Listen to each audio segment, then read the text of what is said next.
नमस्कार, स्वागत है आप सभी का 9 PM विद दिशा में। फटाफट जानेंगे आज की 3 बड़ी खबरें। अमेरिका के विदेश मंत्री मार्को रूबियो भारत दौरे पर दिल्ली पहुंचे, जहां उन्होंने प्रधानमंत्री नरेंद्र मोदी से मुलाकात की। इस बैठक में सुरक्षा, व्यापार, नई तकनीक और इंडो पैसिफिक क्षेत्र के सहयोग जैसे कई अहम मुद्दों पर चर्चा हुई। ये दौरा क्वाड देशों के विदेश मंत्रियों की बैठक से पहले हो रहा है, इसीलिए इसे भारत और अमेरिका के रिश्तों के लिहाज से काफी अहम माना जा रहा है। फरवरी 2025 में पीएम मोदी और अमेरिकी राष्ट्रपति डोनाल्ड ट्रंप की मुलाकात के बाद ये पहली बड़ी हाई लेवल मीटिंग है। वहीं विदेश मंत्री बनने के बाद मार्को रूबियो का ये पहला भारत दौरा भी माना जा रहा है। दिल्ली के बाद मार्को रूबियो जयपुर, आगरा और कोलकाता का भी दौरा करेंगे। इस दौरान कई संस्थानों और प्रतिनिधियों से मुलाकात भी करेंगे। इसके बाद 26 तारीख को होने वाली क्वाड्रिलेटरल सिक्योरिटी डायलॉग यानी क्वाड देशों के विदेश मंत्रियों की बैठक में हिस्सा लेंगे, जहां कई वैश्विक और क्षेत्रीय मुद्दों पर चर्चा होगी। प्रधानमंत्री नरेंद्र मोदी ने इस मुलाकात को लेकर सोशल मीडिया प्लेटफॉर्म एक्स पर पोस्ट भी किया। उन्होंने कहा कि भारत और अमेरिका दुनिया की भलाई के लिए आगे भी साथ मिलकर काम करते रहेंगे। बैठक में दोनों देशों के बीच रणनीतिक साझेदारी को मजबूत करने पर जोर दिया गया। साथ ही सुरक्षा ढांचे को मजबूत करने और व्यापारिक रिश्तों को नई रफ्तार देने पर भी चर्चा हुई। मुलाकात के दौरान मिडिल ईस्ट के हालात पर भी चर्चा हुई। मार्को रूबियो ने कहा कि अमेरिका ईरान को वैश्विक ऊर्जा बाजार को बंधक नहीं बनाने देगा। देश भर में एक बार फिर पेट्रोल और डीजल के दाम बढ़ गए हैं। इस महीने में ये तीसरी बार है जब ईंधन की कीमतों में बढ़ोतरी देखी गई है। नई कीमतों के मुताबिक पेट्रोल 87 पैसे प्रति लीटर और डीजल 91 पैसे प्रति लीटर महंगा हो गया है। लगातार बढ़ रही कीमतों का सीधा असर अब आम लोगों की जेब पर पड़ सकता है। इससे पहले भी इसी हफ्ते पेट्रोल और डीजल के दाम में 90 पैसे प्रति लीटर की बढ़ोतरी हुई थी।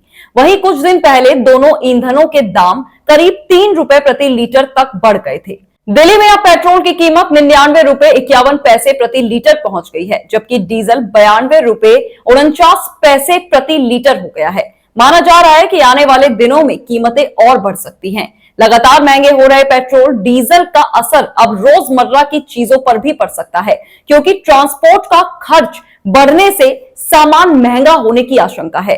तेल कंपनियों का कहना है कि लंबे समय तक कीमतें नहीं बढ़ाने की वजह से उन्हें भारी नुकसान उठाना पड़ा। बताया जा रहा है कि कंपनियों को हर महीने करीब 1000 करोड़ रुपए का भार झेलना पड़ रहा था। विशेषज्ञों के मुताबिक अंतर्राष्ट्रीय बाजार में कच्चे तेल की कीमतें लगातार बढ़ रही हैं। रूस यूक्रेन युद्ध के बाद से ही वैश्विक बाजार में तेल की कीमतों में बड़ा उतार चढ़ाव देखने को मिला था।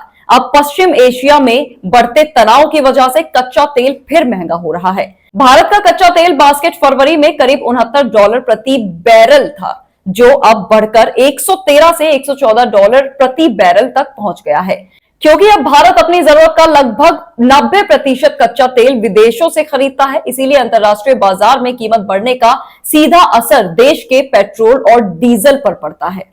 उत्तर प्रदेश में बिजली व्यवस्था को लेकर बड़ा एक्शन लिया गया है। बिजली विभाग में लापरवाही के आरोप में 2 एग्जीक्यूटिव इंजीनियरों को सस्पेंड कर दिया गया है। गाजियाबाद में तैनात एग्जीक्यूटिव इंजीनियर राहुल को तुरंत प्रभाव से निलंबित किया गया है और उन्हें मेरठ मुख्यालय से अटैच किया गया है। वहीं मेरठ के एग्जीक्यूटिव इंजीनियर योगेश कुमार को भी सस्पेंड कर दिया गया है। दोनों अधिकारियों पर काम में लापरवाही और जिम्मेदारियों को ठीक से न निभाने के आरोप लगे हैं।